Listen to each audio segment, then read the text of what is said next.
മുകേഷിൻ്റെ ഭയങ്കര വൈറലായിട്ടുള്ള ഒരു phone call ഉണ്ട്. അതിൽ പുള്ളി ചോദിക്കുന്നുണ്ട്, പാതിരാത്രിക്ക് എന്നെ വിളിക്കുന്നത് നീ എനിക്ക് പട്ടിയുടെ വിലയല്ലടാ തരുന്നെന്ന്. അപ്പോൾ അതുപോലെ പാതിരാത്രിക്ക് മാച്ച് കാണുന്ന യുണൈറ്റഡ് ഫാൻസിന് ശരിക്കും അവന്മാർ പട്ടിയുടെ വില തരുന്ന ഈ രീതിയിലുള്ള പെർഫോമൻസ് ആണ് ഇന്ന് നടത്തിയത്. ബോറിംഗ് എന്നൊന്നും പറയാൻ പറ്റത്തില്ല, എൻ്റെ പൊന്നെ കണ്ടിരിക്കാൻ പറ്റത്തില്ല. അത് പോണക്കത്തെ മാച്ചായിരുന്നു ഇന്നത്തെ മാച്ച്. കണ്ടവർക്ക് എല്ലാവർക്കും അറിയാം, അസഹനീയം. അതായിരുന്നു ഇന്നത്തെ മാച്ചിനെ നമുക്കൊരു സിംഗിൾ വേർഡിൽ പറയാൻ പറ്റുന്ന ഒരു കാര്യം. കഴിഞ്ഞ മാച്ച് ഈ രീതിയിൽ നല്ല രീതിയിൽ പെർഫോം ചെയ്തിട്ട് ഈ മാച്ചിലോട്ട് വരുമ്പോഴത്തേനും ആദ്യം തന്നെ നമുക്ക് വലിയൊരു തിരിച്ചടി. ഹോയിലൻഡ് പുറത്ത്, പുള്ളിക്ക് എന്തോ അസുഖമാണ് പുള്ളിക്ക്, അതുകൊണ്ട് ഈ മാച്ചിൽ പുള്ളിയില്ല.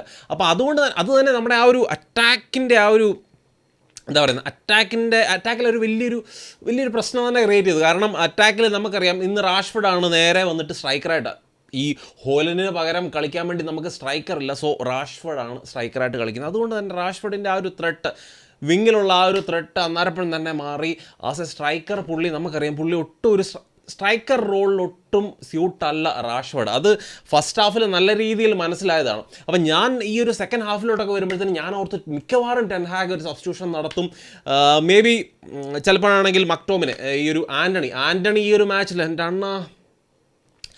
ആൻ്റണിയെ ഇനി എന്താണെങ്കിലും ആൻ്റണിയെ ഈ ഒരു മാഞ്ചസ്റ്റർ യുണൈറ്റഡ് എന്ന് പറയുന്ന ക്ലബ്ബിൽ സ്റ്റാർട്ട് ചെയ്യുന്നതിനെക്കുറിച്ച് ടെൻ ഹാഗ് ആലോചിക്കുക പോലും വേണ്ട. എനിക്ക് തോന്നുന്നില്ല ഇവിടെ പുള്ളിക്ക് സസ്റ്റെയിൻ ചെയ്യാൻ പറ്റുമെന്നുള്ള യാതൊരു പ്രതീക്ഷയും പുള്ളി തരുന്നില്ല.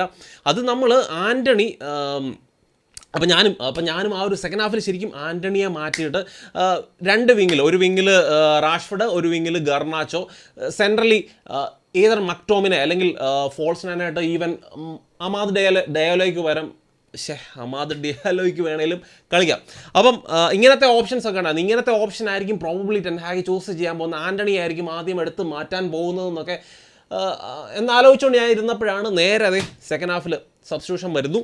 കോബി മെനു മാറുന്നു, മക്ടോമിനെ വരുന്നു. കോബി മെനുവിൻ്റെ റോളിൽ മക്ടോമിനെ കൊണ്ടിരുന്നു. അതിനകത്ത് എനിക്ക് തോന്നുന്നില്ല ടാക്റ്റിക്കലി ഉള്ള ഒരു എന്താ പറയുന്നത്, ടാക്റ്റിക്കലി എന്തെങ്കിലും അഡ്വാൻറ്റേജ് കിട്ടാൻ വേണ്ടിയാണ് മക്ടോമിനെ കൊണ്ടുവന്നത് എന്ന് എനിക്ക് തോന്നുന്നില്ല. പ്രോബബ്ലി കോബി മെനു എന്തെങ്കിലും ഇഞ്ചുറി ഇഷ്യൂസ് കാണും, അല്ലെങ്കിൽ പുള്ളിക്ക് ആ ഒരു ഇഞ്ചുറി എന്താ പറയുന്നത് പ്രിക്കോഷൻ എന്നുള്ള രീതിയിലായിരിക്കാം. അല്ലാതെ ടാക്റ്റിക്കലി ഉള്ള വ്യത്യാസമാണെങ്കിൽ അത് ഭയങ്കര ബ്ലെൻഡർ ആണെന്ന് മാത്രമേ എനിക്ക് പറയാനുള്ളൂ. അപ്പോൾ അങ്ങനെ ടെൻ ഹാഗ് ശരിക്കും സഹി കേട്ടിട്ട് 53-ാമത്തെ മിനിറ്റിൽ ആൻ്റണിയെ മാറ്റുന്നു. അമാദ് ഡിയാലോ സബ്സ്റ്റിറ്റ്യൂട്ടായിട്ട് വരുന്നു. ശരിക്കും അമാദ് ഡയാലോ വന്നതിന് ശേഷമാണ് യുണൈറ്റഡ് ഒരു പ്രോപ്പർ അറ്റാക്ക്, എനിക്ക് തോന്നുന്നു നല്ലൊരു അറ്റാക്ക് യുണൈറ്റഡിൻ്റെ ഭാഗത്തു നിന്ന് വന്നു. അമാദ് ഡിയാലോ വന്നതിന് ശേഷമാണ് ആ ഡലോയുടെ ഒരു ഷോട്ടൊക്കെ ഗോൾ കീപ്പർ സേവ് ഒക്കെ ചെയ്യുന്നുണ്ടായിരുന്നു. അപ്പോൾ അത് കഴിഞ്ഞിട്ടാണ് കുറേ ഫൗളുകളുടെ ബഹളമായിരുന്നു. ഒരു 10 മിനിറ്റ് നമ്മൾ നോക്കിയാൽ, ഒരു 56-ാമത്തെ മിനിറ്റ് പോലെ 59-ാമത്തെ മിനിറ്റൊക്കെ നോക്കിയാൽ നോട്ടിംഗ്ഹാമിൻ്റെ പ്ലെയേഴ്സ് കണ്ടിന്യൂസ് ആയിട്ട് ആ ഗിബ്സുമായിട്ട് അടുപ്പിച്ച് മക്ടോമിനെ, എനിക്ക് തോന്നുന്നു ഏവൻസിനെയാണെന്ന് തോന്നുന്നു, രണ്ടുപേരെയും ഫൗള് ചെയ്യുന്നുണ്ട്. അതിന് വെറും യെല്ലോ കാർഡ് കൊടുക്കുന്നു. അത് ചോദിക്കാൻ ചെന്നാൽ ഡലോയ്ക്കും കിട്ടി ഒരു യെല്ലോ കാർഡ്. അത് കഴിഞ്ഞ് വരാൻ ഫൗൾ ചെയ്യുന്നു. ആൻ്റണി ഇലാങ്കയെ ഫൗൾ ചെയ്യുന്നു. ഇലാങ്കയുടെ കാര്യം പറഞ്ഞപ്പോഴാണ് എനിക്ക് നമ്മുടെ സ്വന്തം അക്കാഡമിയിൽ നിന്ന് വന്ന പ്ലെയറാണ് ഇലാങ്ക. ഉണക്കത്തെ പ്ലെയർ യുണൈറ്റഡിൽ നിന്ന് പോയി അവിടെ നോട്ടിംഗ്ഹാമിലൊക്കെ ചെന്ന് പുള്ളി നല്ല രീതിയിൽ പെർഫോം ചെയ്യുന്നുണ്ട്. വാൻ ബിസാക്ക പലപ്പോഴും പുള്ളിയുടെ പേസുമായിട്ട് അഡ്ജസ്റ്റ് ചെയ്യാൻ വേണ്ടി പാടുപെടുന്നുണ്ടായിരുന്നു. എന്താണെങ്കിലും ഒരു ബ്രൈറ്റർ സ്പോട്ടാണ് ആ ഒരു നോട്ടിംഗ്ഹാം ഫോറസ്റ്റിൻ്റെ ഭാഗത്തുനിന്ന് ഒരു ബ്രൈറ്റർ സ്പോട്ടായിരുന്നു ആൻ്റണി ഇലാങ്ക.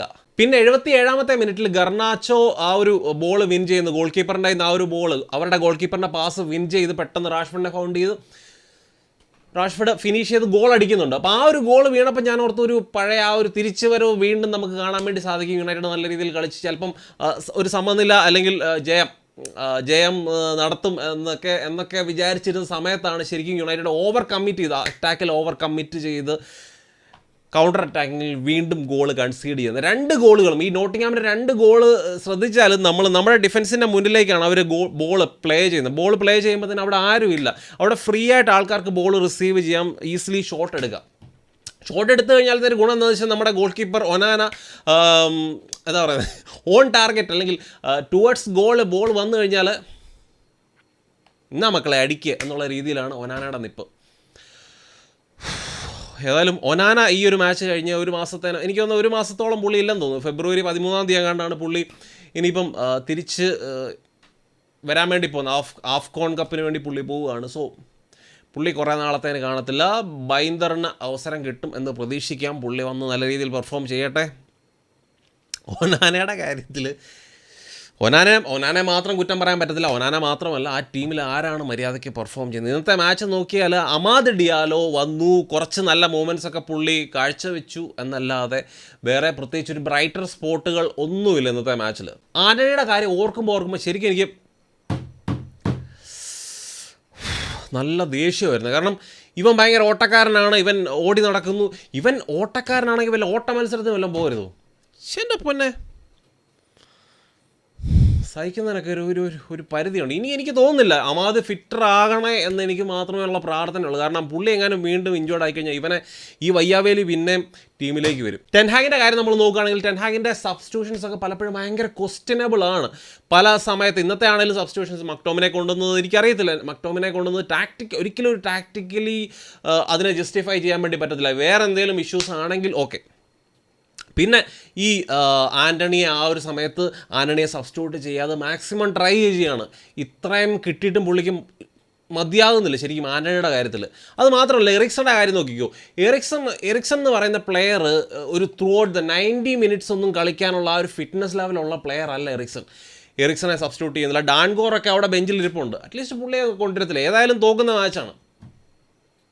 അപ്പം ഇങ്ങനത്തെ കാര്യങ്ങളൊക്കെ ടെൻഹാഗ് ഈ പ്രശ്നങ്ങൾ നമ്മൾ പലപ്പോഴും, ഇപ്പം നമ്മൾ മാത്രമല്ല പല വലിയ വലിയ ഫുട്ബോൾ പണ്ഡിറ്റ്സൊക്കെ ആണെങ്കിലും ചൂണ്ടിക്കാണിക്കുന്ന കാര്യമാണ്. പക്ഷേ അതിൽ നിന്ന് ടെൻഹാഗ് ഒരു ഇമ്പ്രൂവ്മെൻറ്റ് വരുത്തുന്നില്ല എന്ന് പറയുന്നത് ഭയങ്കര സങ്കടകരമായിട്ടുള്ള കാര്യമാണ്. അപ്പോൾ അങ്ങനെ കഴിഞ്ഞ മാച്ചിൽ നമുക്ക് എല്ലാവർക്കും പ്രതീക്ഷ തന്ന ആ ഒരു പെർഫോമൻസിന് ശേഷം അതിൻ്റെ കേട് തീർക്കുന്ന രീതിയിലുള്ള പെർഫോമൻസാണ് ഇന്ന് യുണൈറ്റഡ് കാഴ്ചവെച്ചത്.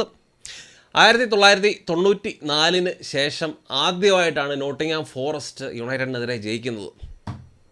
അപ്പം മാച്ച് കണ്ടവരൊക്കെ നിങ്ങൾ അഭിപ്രായങ്ങൾ തീർച്ചയായിട്ടും കമൻസായിട്ട് ഇടുക. മറ്റൊരു നല്ല വീഡിയോ കാണാം ഗൈസ്.